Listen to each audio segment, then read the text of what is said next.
Hello, everyone. This is Steve Rack. I am the CEO and founder of Vitalibus. Thank you for joining today for the CBD 101 presentation. There's a lot to cover, so I'm just going to go ahead and jump on in, and we'll go through quite a bit of information along the way and go through things from extraction to the plant, etc. But most importantly, CBD is everywhere. I mean, we're seeing this everywhere from skincare to beverages to tinctures, all these different things to roll-ons. It's supposed to be the next big thing. It's definitely all over the place, but there's a lot of things that you need to think about and look at and be knowledgeable of before you start putting certain types of products into your body like you would in anything else. So what the big takeaway is, I like to start with the end in mind. I really want you to take away that CBD is not a product. CBD is actually a category of products with a lot of different variations in quality and potency and so forth. So when people say I take CBD, the first question should be like, well, what kind and where are you getting it from? And it should spark some questions. I look at CBD as like it's cereal or cheese or wine or beer. It's a category of multiple things. And so hopefully this presentation, you get an idea of what questions to ask, what you're looking for specific things, what people are taking, what people are talking about. Because if someone's pitching you just CBD, you should look at it a little bit differently and educate yourself and educate them that there's a wide range of things that are happening in this particular category of products. And so this presentation, we're going to walk through pieces of the plant. We're going to walk through the extraction, what the products are and the benefits. And I've kind of structured it this way to kind of flow the story. But more importantly, you need to know really back to the plant. And a lot of people are not talking about the plant. So we're going to talk a little bit about that up front. So this plant is a beautiful plant. Think of cannabis, hemp, and marijuana right now as being interchanged in their conversation with everybody. Oh gosh, are you taking that marijuana oil? No, I'm taking CBD oil. No, I'm taking hemp oil. No, it's cannabis sativa. Lots of different things. Think of cannabis as the parent and hemp and marijuana as the two kids, the siblings in a sense. So one of them has a high level of THC, one of them doesn't. And so when you look at this piece of the puzzle of this cannabis plant, know that there are products on the marijuana side and there are products on the hemp side. And THC is really the main differentiator. There's other things that can go on in there, but let's talk about THC as the main differentiator. Whereas the CBD side, the legal side that's going across state lines and different things, that's the non-psychoactive side in a sense. THC is the only ingredient in the plant that actually can get you high. So this is the difference. Cannabis as the parents, hemp and marijuana as the kids. And there's actually over 450 elements in this plant. So most people only talk about 2. So part of this education process to say there's over 80 cannabinoids in this beautiful plant. CBN, CBG, CBC, etc. There's also terpenes, flavonoids, chlorophyll, waxes, fatty acids, omegas. There's a whole bunch of pieces in this plant.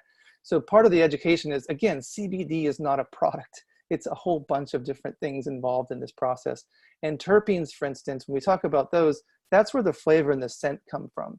So somebody will say, well, I smelled a whole bunch of marijuana. Well, it's the terpenes that you're kind of smelling. It's not necessarily the THC or anything of that nature. So think of this plant as a very delicate plant with lots of different elements. And I want people to understand that it's not just CBD that we're talking about most of the time. In some products it is, and we'll get to that in a minute. So when you look at the plant itself, there are different uses for it. We have nutritional products, skincare and body care products. Those are coming from the plant, the hemp seed protein, for instance, the seed itself. So the seed can be ground up into proteins. The seed can be pressed and kind of extracted into an oil that's a beautiful cannabis sativa seed oil for skincare and beauty care products. Those things have been legal. Those things are fine. Everyone's okay with those. It passes all the tests. On the bottom end of the plant, the stalk and the stems, etc., those have been used for centuries for ropes and sails and textiles and paper and plastics. What happens is when we start to move into the flower, where all the cannabinoids and the terpenes and all the different pieces are, that's where the tinctures are coming from. The full spectrum hemp oils are coming from, and the CBD powders and the skincare with full spectrum oils, that's really more from the flower. So again, it comes different parts of the plant for different pieces. So somebody will say, well, I take hemp seed oil. Well, it's not necessarily the same oil as it's coming from the flower. So you have to understand that there's different parts, and when you start talking about different pieces of this plant, there are more variations than not. But there are some beautiful pieces of this plant, and it's, again, a very delicate plant. So On the left-hand side, that's kind of the history of hemp, right? We grew these stalks to get the fibers for sails and ropes and different things. You know, in the 1600s, you grew hemp and paid your taxes with hemp, and we had different places all over the world that were using hemp and the fibers from that to make the sails for the English armadas and different things. That's what it looked like in the past. It was these long, stringy kind of plants that just grew out in the middle of farms and fields out there, and that's actually what hemp looked like. On the right-hand side, this is kind of hemp today. People confuse the look with marijuana. It looks like marijuana. Well, that's part of some of the challenges with people crossing state lines and different things. That's why they have to test and find out what the THC levels are, because we're focused now more on the flower when it comes to these tinctures and these oils and these full spectrum products. In the past, again, it was a long, stringy, tall plant. Now you're getting these flowers that are big buds and big areas that are holding all these beautiful elements that are in our different oils. So you can see the transition from the type of plant, even though it's the same plant, right? It moves, and it's just the way it's grown, it's the way it's extracted. There's some genetics involved. There's a whole bunch of other stories and techniques in the growing side. But that's kind of an idea of what's kind of the transformation of just even in the CBD world. So when you're looking at these products and these different things, in the recreational side of marijuana side, people are talking about, I smoke blueberry or AC/DC or sour diesel and those types of things. They have different strains, different terpenes, different mixes, different growing techniques, different seeds, a whole bunch of different stuff. And we look at the recreational side a little bit differently. If you ever go to a dispensary or anything, you're sometimes looking at what's the ratio of THC to CBD. Is it 20 to 1? Is it 1 to 1? Those types of things. 20 to 1 will get you way more high than 1 to 1, typically, because you have a much higher THC ratio than CBD ratio. On the hemp side, our ratios are the opposite. So we have 1 to 28. So we have way more CBD than we do have on the THC side. So you'll start to look at full spectrum oils. You'll say, what is that? What's your ratio? Oh, it's 1 to 28. It's 1 to 30. So that's another way to look at the differences between the recreational side and the hemp side. When I start to look at things, I start to put them back into the analogies again. Like CBD is a category of products just like wine.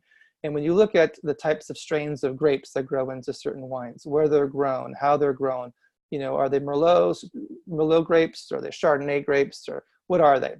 And so the best brands that are looking out there to carefully collect and create the best products, they're looking at the strains, which is why I spend some time on it up front in this presentation. We need to look at the strains because that brings in profiles, that brings in flavors. If the brands out there that are actually just buying from brokers and wholesale distributors, they don't really know what the strains are. They don't really care sometimes what the strains are. They're just buying the oil, putting a label on it and saying they're in the CBD business. Those are the other brands like ourselves. We're focusing on what's the strains, what's the profile, what's the mix, what's the taste, what's the flavor.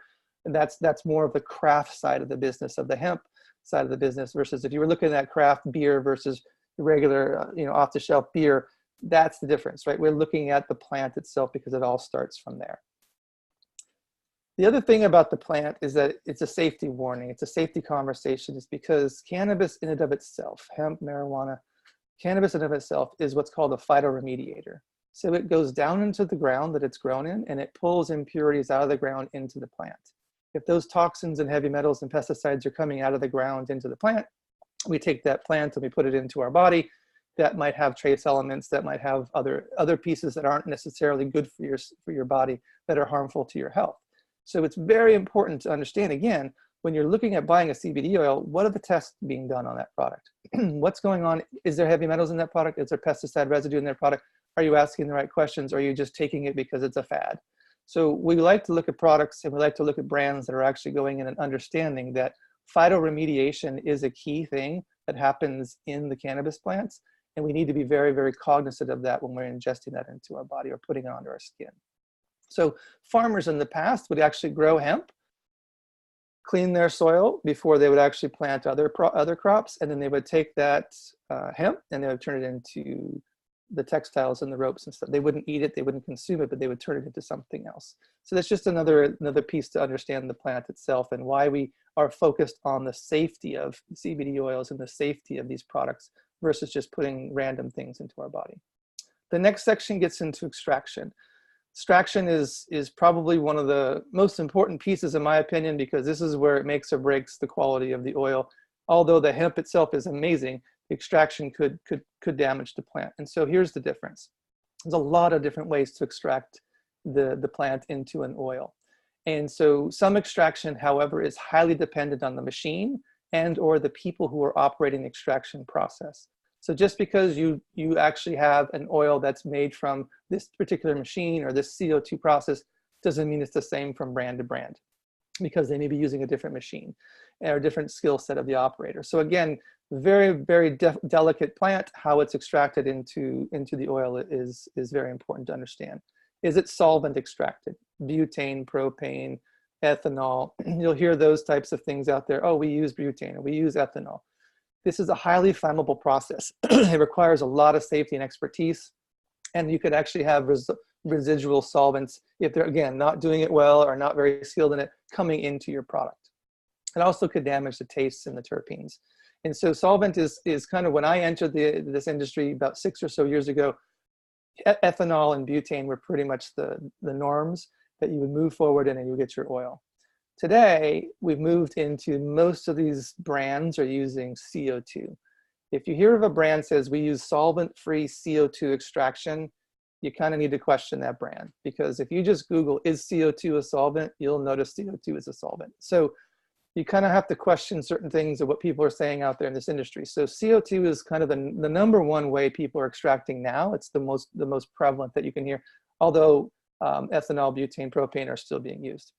But there's different types of CO2, again, supercritical CO2 extraction, subcritical CO2 extraction. I'm not going to get into those details on this particular Zoom.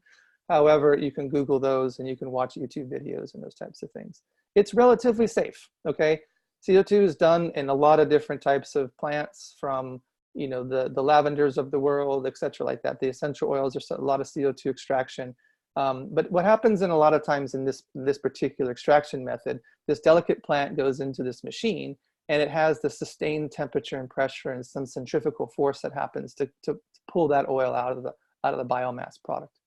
And so that can, again, with the type of machine and the type of people, can damage the taste and the terpenes, which is one of the reasons why, if you've tried a CBD oil in the past and you can't get this taste out of the back of your mouth, or it just really doesn't taste very good, you've damaged the plant, in my opinion. You've damaged this beautiful plant and you're pumping out oil that doesn't taste good. So you're trying to cover it with peppermint, or you're trying to cover it with essential oils, or even fake oils or fake flavors like bubblegum or berry. Have you ever noticed that berry doesn't come in an essential oil? There's really not a berry flavor, right? So you typically have that as a synthetic ingredient. But CO2 is the most prevalent that you'll see on the market today. It is clean, it is safe, and however, it does have some challenges depending on certain extraction machines and so forth. One of the other things about CO2 too is that it's great for killing micro kind of bacteria, mold, mildew, those kinds of insects and so forth, which is a good thing, but it's also a bad thing. So it's a good thing because you don't want that stuff in your products, right? Whether it's hemp or something else, you don't want anything out of your product. So this is a great way to pull it out. However, it's bad because there's a lot of people out there who are just taking pretty disgusting biomass of hemp and pulling it into CO2, because it's going to kill all the microbials and the molds and the mildews and the insects while it's in the extraction process. So again, not all products, not all plants, not all companies are taking the same high bar that you should for the highest premium oils.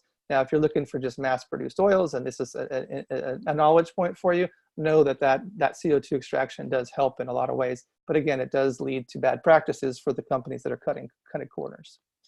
And then there's a third kind of category. So there's this more the traditional solvents, and then we'll break out one solvent to CO2, and then we'll break out another one into proprietary, where people are using water and heat and different types of innovations. And those are coming from around the world, from Israel, from Canada, et cetera. There's lots of different innovations in this area, and they're becoming more of a craft extractor. They can't produce as much, the yield isn't as high, they can't produce as much oils as the CO2 and the other folks. However, the taste is typically better. There's less pressure and temperature impacts on the plant. And so you retain more of the terpenes and the natural flavors and the natural elements of the plant. So those are the three main categories that I'm putting together for this particular presentation. And you'll see those out there. When you look at a brand, they'll tout that they're CO2 extracted, or they'll tout that they have a proprietary extraction, or and so forth. So those are the main areas. But the takeaway there is, even though it's CO2, doesn't mean it's the same as the other brand CO2, because the machine or the operator may be different, right? So again, it's a category in and of itself. So in the extraction process, there are, I call it 7 steps, right? So this is just kind of my theory and my approach on this stuff, is that first you harvest the biomass. Again, you want it organically grown. You don't want all the heavy metals and the pesticides accepted. So at the farm, you're harvesting the biomass. The second step is that you're preparing that biomass for extraction. And most of the time, people are really going after those flowers, right? They're kind of pulling some of the other stuff out. And so we're typically focused again on the flower. And again, this presentation is a typical overview. There's different variations for different companies. The third step is when you start to activate the raw cannabis and turn it into the cannabinoids that we're talking about. So most people don't realize that you actually need heat for this. So the raw cannabis is sitting out there and it has these acids, THCA, CBDA, CBCA, a whole bunch of those cannabinoids we talked about earlier, those 80+ cannabinoids. They kind of start out as these acids, right? So when the heat happens, it turns them into the THCs, the CBDs of the world, which is, when you think about it, if someone is talking about getting high and smoking a joint or smoking a bowl, what do they use? They heat it, they light it, right? So it moves it over from THCA to THC. THC is the only element that will actually create that psychoactive kind of euphoric effect, right? That getting high. Now, other cannabinoids have, we're not going to that. So anyway, THC is the one thing that happens there. So this decarboxylation happens in some respect, whether it's in whatever extraction process they're talking about. They've got to move this over into those cannabinoids. Now, there is studies that say that CBDA is great for you. So that raw cannabis, that raw acid is really good too. So I don't want to discount that it has to all move over, but there are some brands that are doing more CBDA, so they're not moving it over as far, all of it from CBDA to CBD. The next step in some extraction processes is this winterization. So after the CO2 is kind of extracted, they use ethanol and some other pieces now to move and start to remove some unwanted elements. Some people are removing waxes, some people are removing other elements of the plant. And now your oil is around, I would say, about 60% CBD, and then the rest of it is other cannabinoids, it's other pieces of the plant, again, 450 elements of this plant. So you've gone through these steps to get to this winterization step, and then it removes out some other elements that you don't really want. Step 5, 6, and 7 are now when you start to move away from all the other benefits of the plant, all the other elements of the plant. And that could be known as causing what's called the entourage effect. So this plant has a lot of benefits to it. So the more you kind of have, some theories, so the more you have in that plant, the more health benefits you're going to receive. The less you have of that plant, the more you strip out, in a sense, the less entourage effect that you're going to have. So step 5, distillation. So I'm now starting to remove more elements of this plant. So I really want a high CBD concentration. I want to put this really high CBD concentration into a vape pod and put it into my vape device, for instance. Or I really just want CBD. I don't want to focus on any of the other elements. I want to start to remove additional things out of the plant. And then we get into chromatography, in a sense, where now I'm doing additional processing that removes the THC molecules out, right? So I want to be a THC-free oil. I'm not saying that all these steps have to happen for every brand, but these are the steps, again, in an overview standpoint. Now I'm getting into 80 to 90% CBD, but I'm also removing all the THC out. You can do this step a little bit earlier in different processes, but again, this is just a flow. And then I'm getting to the isolate, CBD isolate now, step 7. So I've removed everything out. I'm now using pentene typically to come in and kind of bind itself to other elements, and then all of a sudden it just comes out with 99% CBD. So if you go from the farm to isolate, you're going through a variety of these steps, depending on your extraction, depending on your process, depending on your technology. But again, you're going through a lot of, I personally like the most robust, the least processed part, keeping the entourage effect. I want all the other pieces of the plant because I do believe it has a better benefit, but I wanted to show you that's the kind of typical flow. So now let's look at the main categories of oils. Full spectrum. Again, that's me, my theory, my belief is that the least processed with the highest entourage effect retain the most elements of the plant that is on this planet for a reason. And it also includes trace elements of THC. So full spectrum oil has a lot more pieces of the plant. It goes through less processing. So It has a stronger taste, typically, cannabis type of taste, but it also includes way more than just CBD. Broad spectrum, we talked about it going through and taking the THC molecule out. That's now here. So we went full spectrum. We now process it a little bit more. We now take the THC molecule out as other things start to come out as well in that process. And so we're impacting taste potentially sometimes here. We're impacting the terpenes sometimes here, again, depending on the technology, the people, et cetera. And then the last kind of category of these CBD products is CBD Isolate. This is the most processed, like we talked about. It's only the CBD molecule. It doesn't have a taste. It doesn't have a color. It's like a white powder, basically. And so that oil will be put in oils that would be put into gummies, that would be put into different things that people don't want to taste. So if you look at a CBD water on the shelf and it's clear, it's pretty much a CBD isolate. So you've lost a lot of the other pieces. You've lost everything from the plant except for the CBD molecule.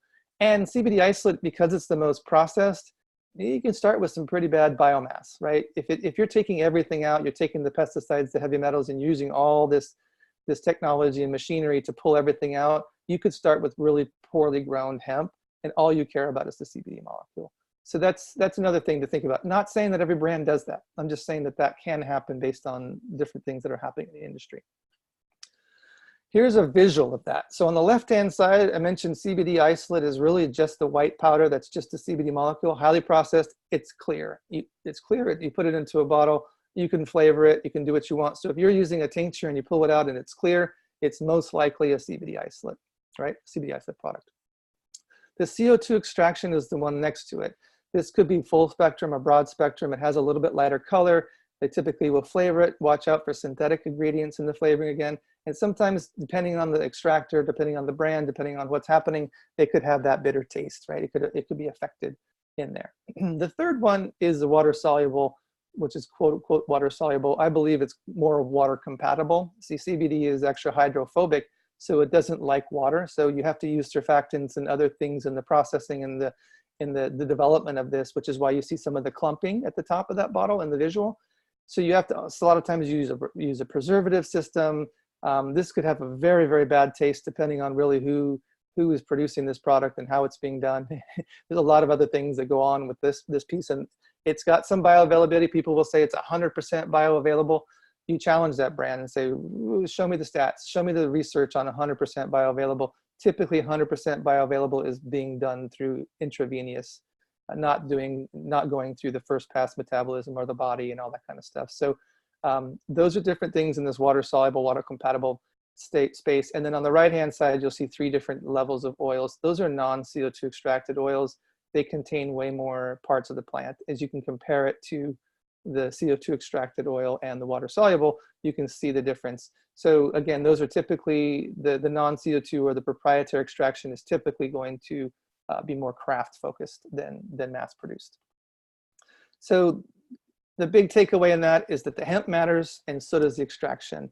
And even if the extraction says one thing, doesn't mean it is actually exactly that, because the variations even in the extraction methods and technology could be different. Okay, let's jump into products. Probably the most well-known is the sublingual oil. It's in a little bottle. It's either mixed with hemp seed oil, olive oil, MCT, some kind of a carrier oil. You put a little dropper under the tongue, you hold it for 30 seconds to 2 minutes, whatever, swish it around in your mouth. This could be broad spectrum, CBD isolate, full spectrum, water soluble, it could be whatever. Typically absorbs well through the sublingual gland, and the only thing you're dealing with in the mouth and your sublingual gland that's under your tongue is the saliva enzymes. And really the safety concern here, other than other things you're talking about with medical stuff, but the piece here is the quality of the oil. So you're not necessarily, you're dealing with the taste and the quality at this point, but sublingual is the first kind of category of products. Under the tongue, you're not going through first pass metabolism until you swallow it, but the longer you hold it under your tongue, typically the better. And then the CBD will like to attach itself to fat and things in your cheeks and different things like that. So nice to swish it around as well before you swallow. Vaping is kind of the next category. You'll see propylene glycol, vegetable glycerin, MCT as kind of the oils that they're mixed with. We are not a big fan of vaping. Propylene glycol is even banned in some places as a topical. It's not the best topical, so we look at it as, well, then why would you put it in your lungs? Vegetable glycerin, again, it's just things that we wouldn't necessarily want to put in our lungs, but this is another category. Inhaling, obviously, with the device. The safety concerns, the quality of the oil, heavy metals from the device. If you're interested in vaping, look at the concerns of vaping. Just Google vape device heavy metals, and you'll see even some of the heavy metals come from the device itself with the coils that are heated and different things of that nature. So there's a lot of variations in the quality of oil, but more importantly in the device. And then there's a lot of linkage, excuse me, to vitamin E acetate. And so definitely not a big fan of this, but wanted to point it out that there are some safety concerns, but they're also, we know it's very popular. Excuse me. And then another category is edibles and soft gels. These oils are mixed and encapsulated into some kind of a gummy or gel form, or any of that you're typically eating or swallowing it. That then goes through your digestive and metabolic systems to your liver, and then it has to be absorbed. There is a study out there that says that gummies only absorb about 4 to 6% of the CBD. So think about that when you're buying your CBD, you're only going to get your gummy, you're only going to get a small percentage of it actually absorbed. And then you look at bioavailability versus absorption, and it's a conversation. Again, there's a lot of brands touting 100% bioavailable. I would just be cautious of that. I think it's a marketing tactic, and I'm not a huge fan of that, because unless they have studies that show it, I would challenge the brand. Because I don't think anything other than intravenous, again, is bioavailable. This comes down to the quality ingredients, synthetics, additives, different things of that nature. Just like in the skincare world, fragrance is it's a catch-all of a whole bunch of stuff you don't want to disclose. When you look at foods and stuff, if you have a flavor or any kind of a flavoring profile that you don't really know, there could be a whole bunch of synthetic things inside that particular word. Next category, creams and lotions, obviously mixed with beautiful, beautiful ingredients here. Definitely look out for certain types of ingredients. The topicals use certain things like the sublinguals and so forth, that same oil. This particular molecule, it depends on what it's being formulated with, of how deep it's gonna absorb into the skin. There's a lot of studies that we've seen that the CBD oil just sits on the surface of the skin. It doesn't actually penetrate in and absorb too well. But it's another beautiful plant oil. There's a lot of benefits around it from I'm not going to go into those. You can Google the benefits of CBD for the skin, but there's some beautiful things that happen in there. If you're looking for certain types of soothing sports creams, you want to find wintergreen oil, camphor bark oil, menthol, that'll help the CBD penetrate into the skin itself and actually get part into the tissues and different things of that nature. Here, you want to look out for the quality of the ingredients and the skincare itself, and notice that skincare has a lot of bad ingredients as well, which is a totally different topic, but there's a lot there. Finally, the last piece of the main areas is smoking CBD flower itself. This, again, is similar to smoking the marijuana side. You're not going to get all the THC, and so some of the safety concerns here are the quality of the flower. Does it have the heavy metals and the pesticides, and then obviously any issues relating to smoking. One of the things that we like to also point out is there's quite a bit of these products on the marketplace, and a lot of them are being fed by these commodity brokers or these wholesale brokers out there. This little screen at the bottom shows you that this particular broker says low MOQs, minimum order quantities, for white label orders. Basically, they have pet products and bath bombs and pain creams and tinctures and all these different things, and you can be in business for just giving them 100 labels. So this is where we tell people just to be careful what you're putting in your body, because these brokers, they're just mass producing and labeling stuff and putting it out there. Some of them are great, some of them aren't so great. Do your research. But if you see a product, a CBD product, a vendor out there that's doing bath bombs, pain creams, CBD oils for dogs, treats for dogs, they're all the same, right? You see a lot of brands that have very similar products that are the same. They're buying those typically through brokers. They don't own those formulas. They don't have a lot of traceability back to the growers, visibility back to the growers and extractors. They really are this filler that's filling bottles and labeling for 100 units or 500 units or 300 units. Whereas most GMP type of things, your minimum order quantities are 2,000, 3,000, 4,000, 5,000, 10,000 bottles. So those brands are typically working with larger, good manufacturing practices type of things. They're not just going to these private labelers. So again, there's thousands of CBD brands out there, and if they're all looking very similar, just different labeling, just know that that's probably coming from a wholesale broker. Not always, no generalizations here, but that's probably what's happening. Now, moving into reading the labels. Now that we've got our products, we look at these different things. You can look at these fact panels on the back of your bottles or the back of the cartons. And typically what you'll look at is how many milligrams is this brand claiming? 500 milligrams, 300 milligrams, 1,000 milligrams, what it is. There's an example on this slide that says an example 500 milligram bottle. If there's 30 servings per container, just divide 500 milligrams by 30 servings and it gives you the milligrams per serving. So 500 divided by 30 is 16.67 milligrams of CBD per serving. Typically on the top, it'll say the serving size is 1 milliliter, and 1 milliliter is typically about 1 dropper full of oil. So then you can equate this by reading the panel back there, that 1 dropper gives you about 16.67 milligrams of CBD per dropper. So that's one way to look at how to look at how many milligrams you're getting. If you're doing a half a dropper, then just divide it by 2, so 8 point something, right? Milligrams per dose for you. The other thing that confuses people is that we'll put on our labels hemp extract versus CBD from a legal standpoint and so forth. And you look at the amount of hemp extract that's in the product. Typically, this is for full spectrum products, not for isolates, etc. But if you're looking at a product that says, well, there's 50 milligrams of hemp extract, but there's only 16 milligrams per serving of this, well, that's because there's a differentiation between the CBD per serving versus the hemp extract per serving, meaning, just like we talked about before, full spectrum includes way more than just CBD. It's got some other chlorophylls and waxes and other cannabinoids in there. So if you see something like this example, that this particular label says 25 milligrams of hemp extracts per serving, and we did the math at 16.67 milligrams of CBD per serving, that's the difference. That's more of a full spectrum fillers, not fillers, but full spectrum elements are in part of that oil. And it's not just CBD. Now, when you're looking at what's called the C of A's, or certificate of analysis, so when a brand that you're looking for has a C of A out there, the first thing you want to look for is, does it have a company name on it? Does the company that's selling it actually say it's prepared for Vitalibus, for instance? So if that's prepared for somebody else's name, be wary, because it didn't necessarily potentially come from that brand, or it came from a broker, or if that particular piece is not there, or if it says confidential source or something that we've seen in different places, you need to be a little bit wary, or just know that that wasn't done by the brand. The testing wasn't performed by the brand. The brand necessarily is assuming that the testing was done correctly for the lot, etc. They haven't done the traceability. There is a lot of conversations, and I like to produce the source oil. So what is the C of A for the source oil that is being used for the oil? And that means it came out of the plant before it was cut by the carrier of MCT or anything. So when you look at the bottom piece of this, the source oil shows 64.58% CBD, but you also see CBN at 0.4%, CBG, and you also see the THC.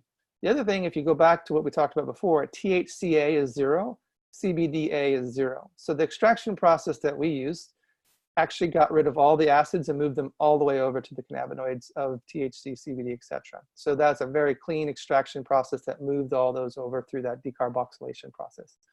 But in here is the source oil, just shows the consumer that we have more than just CBD in our product. And it also shows the consumer that the oil that started out before we cut it started out with 2.27% THC, meaning THC is in that oil, but it may be at a very small level.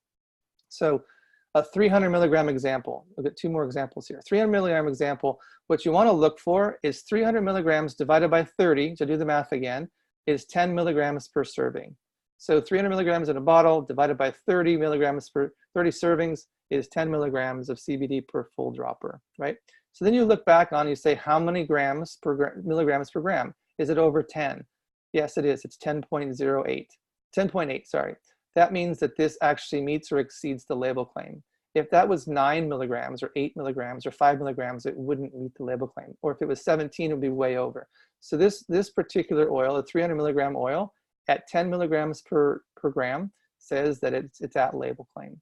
Going down to the next one, 600 milligram oil, again, divide by 30 servings, means 20 milligrams of CBD per dropper. If you look at the test results for this particular product, you'll notice 22.1 milligrams. So it's over the 20 milligrams, meaning it meets or exceeds the label claim, which is good. The other thing you want to look at is move over to the left. You see the THC level now is 0.08%, whereas the one above it, the THC level is 0.00%.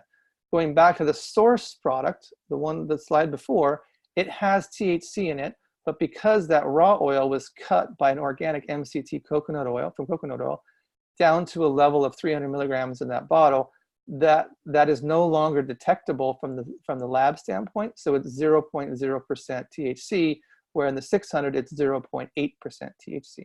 So that's a full spectrum oil, even though the other cannabinoids don't register.